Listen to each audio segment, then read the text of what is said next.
or up as far as in the future.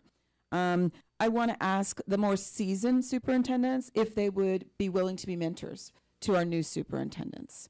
I also would expect that they would make sure and make me accountable. And I wanted to know from them exactly what bills they'd like me to push with our assembly people and our electeds in government. Thank you. Karen, we're going to start with you on this one. What is your point of view on student testing and utilizing student test scores as a factor in teacher evaluations?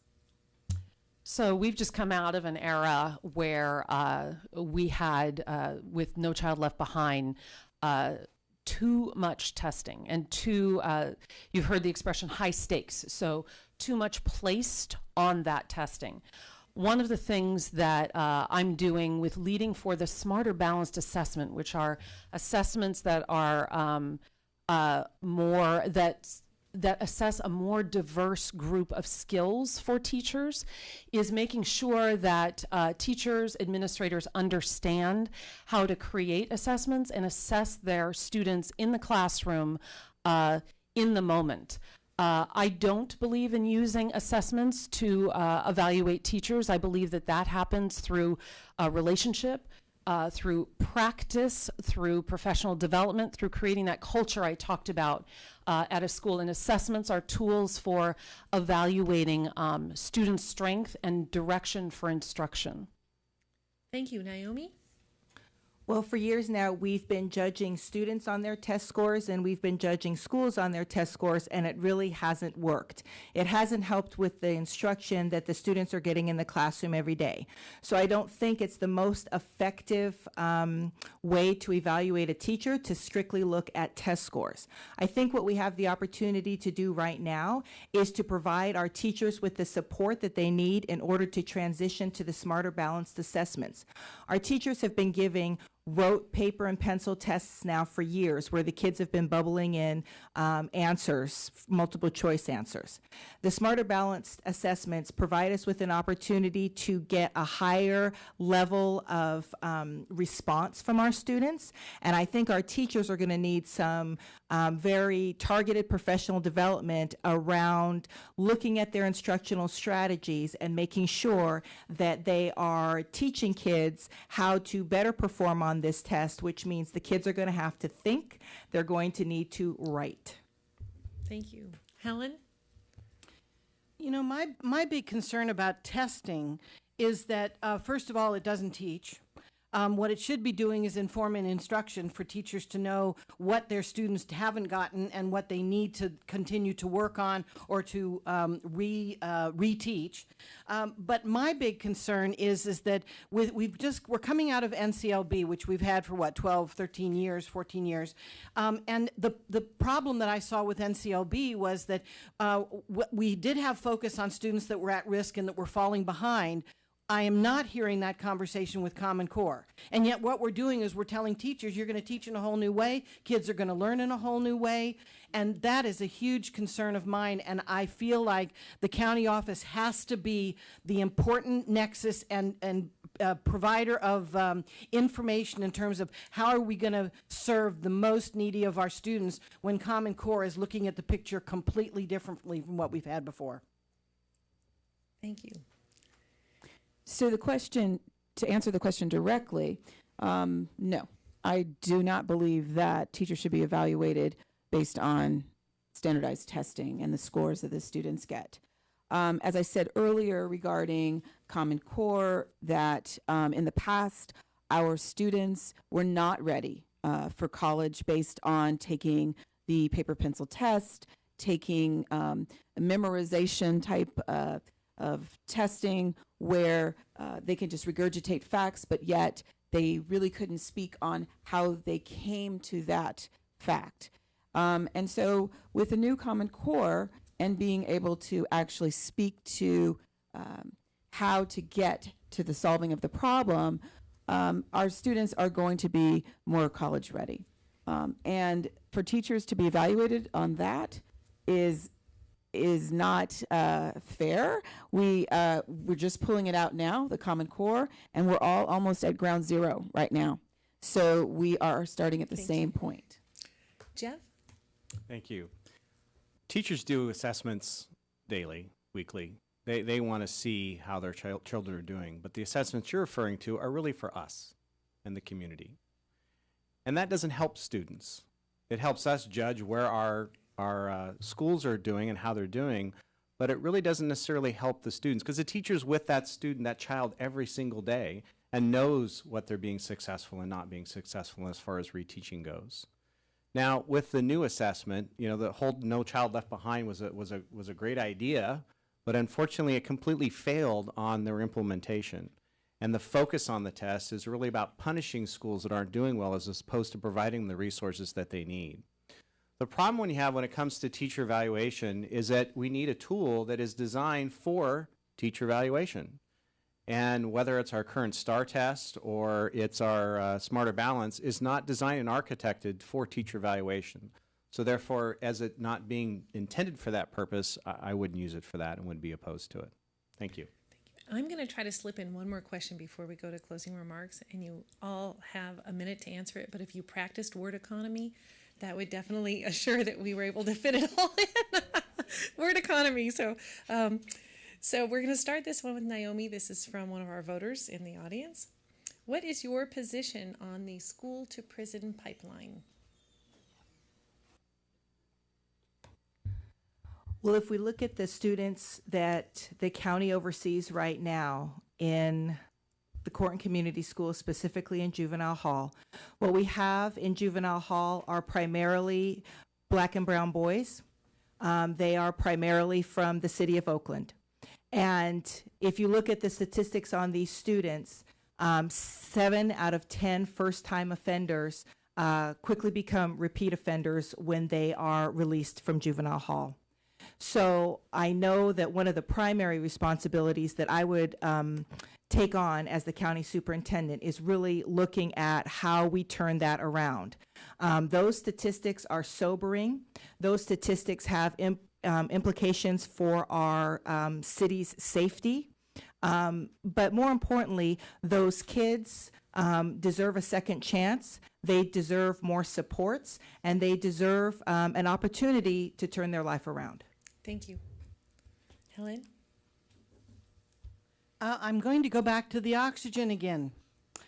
If you work in an environment that is quite depressing, first of all, let's change the environment. Secondly, let's make sure that the adults that are doing this job have all the support and the sustenance they need to do a good job, so they don't focus on themselves and they don't focus on their own needs. Their needs are reasonably met so that they can put their time and energy and love and concern into the kids and the students that they're working with. I don't feel we're doing that. I don't think Alameda County office is doing that. And I think that's what needs to be done. If you've ever had a job like the type that I'm talking about here, and you felt as though nobody's bothering with you and your needs are not being met, how can you provide the best for the people that you're trying to serve? Thank you. Ursula? According to a report that came out last month in the Huffington Post, 16% of America's public school students are black, and they represent 27% of students referred by school to law enforcement, and 31% of students arrested for an offense committed in school. It is a sobering statistic. In juvenile hall here in Alameda County, our students definitely have a juvenile to the penal system straight trail. I don't know how to put it another way, but according to the statistics, 70% of the kids, if they were arrested the first time, will be rearrested within 2 to 3 years. In the juvenile hall, they're also beat into them what they did wrong. But it's never pushed and promoted what's right about them. And that's what I see that needs to happen. They need to be promoted on what is right about them. Thank you. Mm-hmm. Jeff? This would be my number one priority. And the reason being is that we need to break the cycle. But the cycle starts at the school district, and as a school board, we go through expulsions on a regular basis, and you get to see the background and the history. And it's so important that we have early intervention so that we prevent violence from happening, we prevent drugs at school, that we provide opportunities for these students to get mental health services. So it's important to break the cycle when we start, providing parents with those resources. But unfortunately, when they do make mistakes, there are consequences for it. And it's very important that we help them break that cycle. And quite frankly, there are 5 people running for this office right now. It's a sign that things need to change. And it's so important to provide leadership to school districts to break that cycle so these students can have an opportunity for success. Thank you. Karen? As I said earlier, the county stands squarely in the gap for the least served students. And these are our students who are court involved. And I feel like this is our most critical role. This is the last opportunity for some students to interrupt this cycle. So you've heard the statistic about third grade reading scores being an indicator of the number of prisons that need to be built. So there are many stops along the way where we as educators have an opportunity, or as educational systems have an opportunity, to interrupt this trajectory. And if we're not successful, it continues to build, particularly in our most impacted communities. And I believe that we need to take our role extremely seriously, and that we do at the Alameda County Office of Ed. We understand and embrace the needs of the students that we have, and we know that we need to bring more resources to this, and that's what the superintendent needs to fight for. That's what I am fighting for, and will continue to fight for this group of students. Great. We have a rebuttal. Jeff? I would just say then, why aren't we doing it today? Oh, that was a quick rebuttal. Okay, we're going to move on to closing statements, and 2 minutes. And Ursula, we're going to start with you. Well, thank you for this opportunity. The Alameda County Office of Education Superintendent's job is to be a change agent, to be an advocate, to be a visionary leader. And I'm passionate about our students in Alameda County. I am full of ideas and strategies to promote our children and our county's programs, to be superior to the past programs, and to actually be the resource for the county that the county turns to.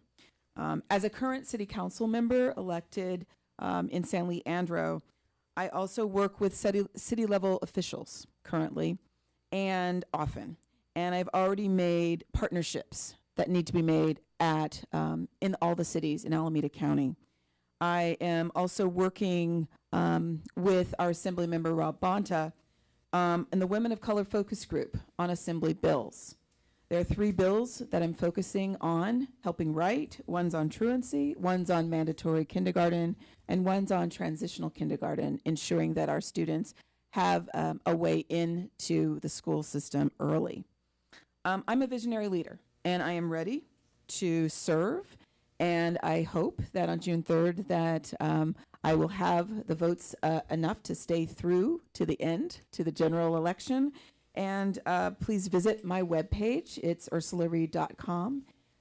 And thank you for the opportunity to speak tonight. Thank you. Karen, you're next. So I look forward to June. I look forward to having your vote. There are 3 things that I think are really critical for the superintendent to be focused on, and that I would be focused on. One is preparedness for teachers. Teachers need support in this new era of education. They need support around the Common Core. They need support around the new assessments. They need support to do this very difficult job they're doing.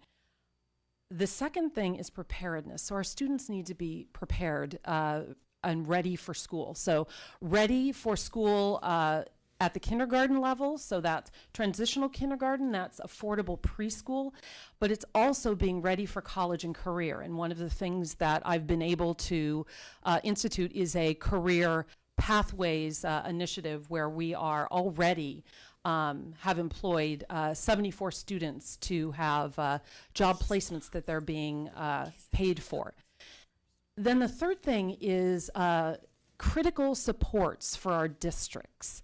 So our districts really need the fiscal supports that we have been providing them and that we're building on through the local control funding formula and the local control accountability plan. But they also need the support to create their academic plans. And that's something that we are helping with, that we have bi-weekly or bi-monthly rather sessions for our districts to do that. I'm currently doing the job. I'm helping to form the vision for Alameda County Office of Education. We've turned things around with our ed services in the last 2 years. We are serving 15 of the 18 districts at their request. And I look forward to being able to continue the work, build on the work, and work together with you. Thank you. Helen? I had no idea. So I want to tell you a little bit about what's prepared me for this job. I was born in California and I was raised in the Bay Area and in suburban Maryland outside of Washington, D.C. I have a BA from University of Michigan in speech and drama. I have a BS in chemistry. I have a Master's of Science in Public Health and Environmental Engineering from University of North Carolina, and I have a master's and a doctorate in educational leadership. I was awarded my school chief business official certification and training under California SB 352 funded by the state of California because of my leadership and fiscal competence in the area of school and district finance. I think all of those things are actually really important to have in preparation for this job. I have also significantly raised student achievement scores for at-risk students and other students wherever I have been principal in Alameda County and elsewhere. I'm not sure that everyone else can say the same. Also, because I am both a scientist and an engineer, I know firsthand the importance of high STEM achievement. STEM is the science, technology, engineering, and math achievement, which I think that Alameda County could soar with if there was effort put into it. As far as I'm concerned, we should be tapping government, public, and private resources with emphasis on student internships, technological support, and infrastructure, STEM competitions, and university mentorships and collaboration. With UC Berkeley, Lawrence Livermore Lab, and many other STEM-related global leaders in Alameda County, my vision is to secure funding and develop networking for K-14, ROP, and community college education in Alameda County with STEM providers around the Bay Area so our schools provide the very best training and opportunities in the state and the nation. This includes for the court and community schools as well. So I ask for your vote in June. Thank you. Naomi? I'm sitting here before you today because my education and my work history have prepared me to sit in front of you. I'd like to go back to my opening statements and finish my story so that you can get the complete loop on who I am. As you already know, I was kicked out of high school as a sophomore. But what you need to know about me is after many, many troubling years in my family, especially with my single mom who was raising me in Berkeley, I did actually graduate from Mills with my BA and my teaching credential. My first teaching job was in the Oakland Unified School District. My first administrative job was as a principal in the Emory Unified School District. If my mom was here today, she would be very shocked and surprised that her same daughter that was kicked out of school actually ended up finishing her doctorate degree at the University of the Pacific. I feel as though the work that I began at the Alameda County Office of Education has provided many supports to our districts. However, moving forward, what I'd like to focus on are the three main objectives that I would implement upon getting this position. First and foremost, the superintendent of the county is the visionary leader of the county, and I am well positioned to bring my talents and my education and my work experience to bear in that area. Secondly, the job of the superintendent is to provide oversight in many different areas for our districts that include fiscal oversight, accountability around instructional materials, the rollout of the Common Core standards and the smarter balanced assessments. My degrees and my experience that I've had in the area of educational leadership and in curriculum instruction have well prepared me for those duties. And finally, to me, the most important duty is that of being the advocate for the students in court and community school. Thank you, Naomi. We're going to move on to Jeff. Jeff, you're going to wrap it up. Thank you. And thank you for doing this. This is wonderful. You know, it's real simple. I don't need this job. I want this job. I'm a third generation resident of Alameda. I was born in Alameda. My parents are here. I'm my son of a plumber and a school secretary. First generation to go to college. I know how important it is to have a good middle class job so that you can be successful. And part of that is building those ecosystems, those connections between the various groups to help these students get through this.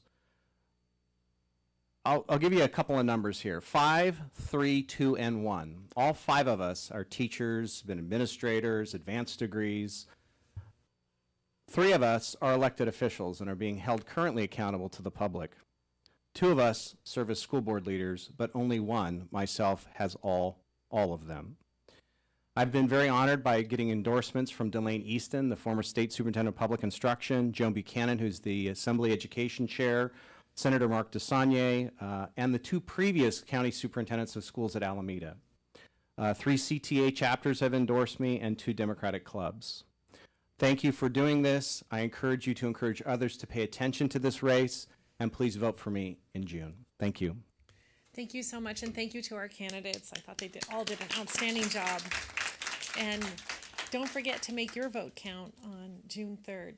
Thanks for joining us, and have a great and successful election. I wish you all the best of luck in your candidacy.